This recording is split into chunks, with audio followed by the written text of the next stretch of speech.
నందమూరి బాలకృష్ణ బోయపాటి శ్రీను జోడిలో తెరకెక్కుతున్న అఖండ 2 ఫీవర్ దేశమంతా కొనసాగుతుంది.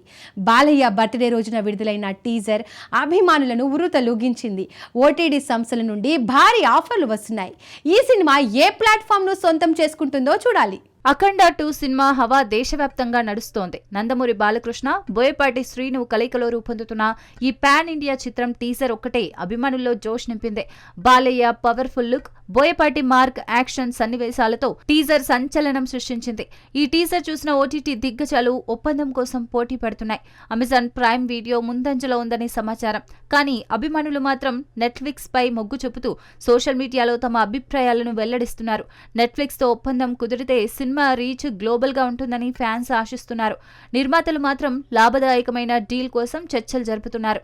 బాక్సాఫీస్ ను షేక్ చేయడం ఖాయమని అభిమానులు ధీమాగా ఉన్నారు. అఖండ 2 ఓటీటీ రేసులో ఎవరు గెలుస్తారో వేచి చూడాలి.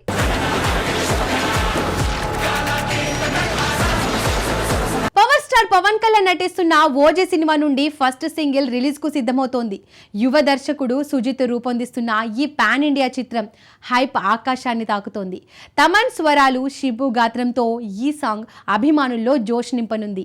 ఆ వివరాలు ఇప్పుడు చూద్దాం. పవన్ కళ్యాణ్ అభిమానులకు శుభవార్త. ఓజీ సినిమా నుంచి తొలి సాంగ్ ఆగస్టు తొలి వారంలో విడుదల కానుంది.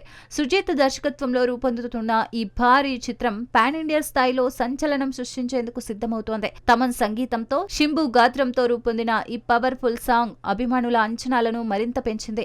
అయితే ఈ సింగిల్ రిలీజ్ కొన్ని కారణాలతో వాయిదా పడినప్పటికీ ఇప్పుడు గట్టిగా ప్లాన్ చేశారు మేకర్స్. హరిహర వీరమల్లు విడుదల తర్వాత OG promotions జోరందుకున్నాయి.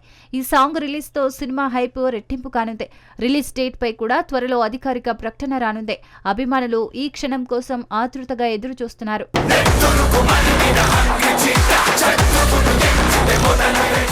Universal star Kamal Haasan tug life cinema కర్ణాటకలో నిషేధంలో వివాదంలో చిక్కుకుంది. హైకోర్టు తీర్పుతో ఈ వ్యవహారం సుప్రీంకోర్టుకు చేరింది.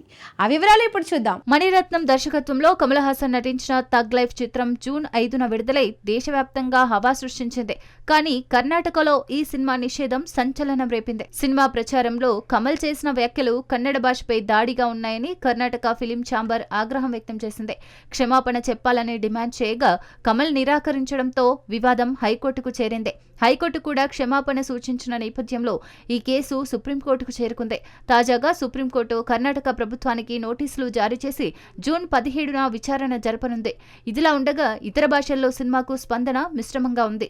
ఈ గొడవ సినిమా బాక్సాఫీస్ ప్రదర్శనపై ఎలాంటి ప్రభావం చూపనుందో వేచి చూడాలి.